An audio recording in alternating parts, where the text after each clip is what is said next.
అందమైన చర్మ సౌందర్యం మీ సొంతం. Second aqua radiance deep cleansing gel. డబ్బు ఎంతటి పాపిష్టి పనినైనా చేయిస్తుంది అని చెప్పడానికి గతంలో అనేక ఘటనలు మనం చూసాం.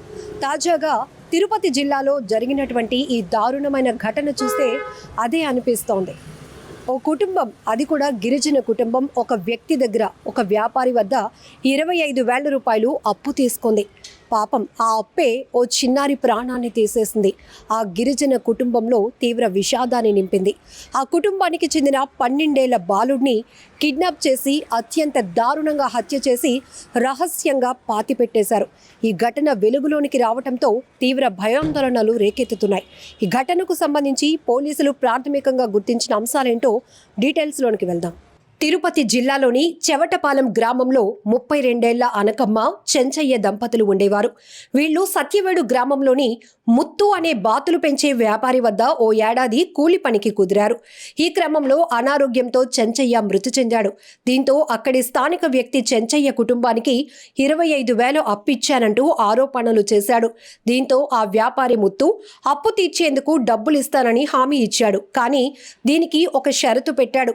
ఆ కుటుంబం అప్పు తీర్చే వరకు తన వద్ద పని చేయాలని చెప్పాడు. దీనికి అనకమ్మ కూడా ఒప్పుకుంది. ఇందుకోసం తన 12 ఏళ్ల కొడుకుతో పాటు ఆమె ఆ ముత్తు వద్దే పని చేసింది. వాళ్లతో ముత్తు ఎక్కువగా పని చేయించుకునేవాడు. కొన్ని రోజులకే ఆ పని చాలా కష్టంగా మారిపోయింది. దీంతో అనకమ్మ ఎక్కువ జీతం ఇవ్వాలని ముత్తుని అడిగింది. కానీ అతడు అందుకు ఒప్పుకోలేదు. మమ్మల్ని వదిలేయాలని ఆమె వేడుకోగా అతడు తనకు 45,000 కట్టాలని డిమాండ్ చేశాడు. అంత మొత్తం ఒకేసారి కట్టే స్తోమత వాళ్ళ దగ్గర లేదు. దీంతో ముత్తు మరో షరతు పెట్టాడు. ఆ అప్పు తీర్చే వరకు అనకమ్మ కొడుకుని తన వద్దే పెట్టుకుని పని చేయించుకుంటానని చెప్పాడు. దీనికి కూడా అనకమ్మ ఒప్పుకుంది. దీంతో ముత్తు ఆ బాలుడితో ఎక్కువసేపు పని చేయించుకునేవాడు. కానీ ఎలాగైనా ఆ అప్పు తీర్చి తన కొడుకుని ఆ వ్యాపారి నుంచి తీసుకురావాలని అనకమ్మ అనుకుంటుంది. ముత్తు ఫోన్ నుంచి కూడా ఆ బాలుడు ఫోన్ చేసి తన బాధ గురించి తల్లికి చెప్తూ ఉండేవాడు. పని చాలా కష్టంగా ఉందని, ఎక్కువ గంటల పాటు పని చేయిస్తున్నారని ఆవేదనగా చెప్పుకునేవాడు. చివరిగా ఏప్రిల్ 15న ఆ బాలుడు తల్లి అనకమ్మకు ఫోన్ చేశాడు. తర్వాత బాలుడు తల్లికి ఫోన్ చేయలేదు. అనకమ్మ ముత్తుకు ఫోన్ చేసినా బాలుడితో మాట్లాడించేవాడు కాదు. ఇక ఎట్టకేలకు అనకమ్మ అప్పు తీర్చాల్సిన డబ్బును పోగేసింది. మే మొదటి వారంలో తన కొడుకును తీసుకెళ్లేందుకు ఆ వ్యాపారి ముత్తు వద్దకు వచ్చింది. కానీ అతడు తన కొడుకు ఎక్కడికో పారిపోయాడని చెప్పడంతో ఆమె పోలీసులను ఆశ్రయించింది. ఆ బాలుడి ఆచూకీ కోసం పోలీసులు రంగంలోనికి దిగినా అతడి జాడ కనిపించలేదు. ఎన్ని రోజులైనా కొడుకు ఆచూకీ తెలియకపోవడంతో స్థానికుల సహకారంతో అనకమ్మ జిల్లా ఎస్పీని కలిసి తన గోడు వెళ్లబోసుకుంది. కేసును సీరియస్గా తీసుకున్న ఎస్పీ దీనిపై మరింత లోతుగా దర్యాప్తు చేయాలని పోలీసులను ఆదేశించారు.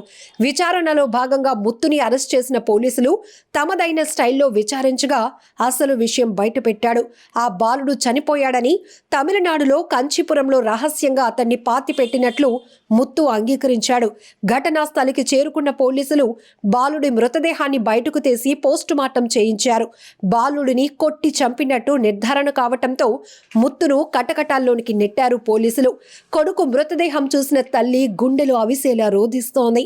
అప్పు ఇంత ముప్పు తెస్తుందని ఊహించని ఆ తల్లి ఎవరి కోసం ఇక బతకాలంటూ బోరున ఏడుస్తోంది.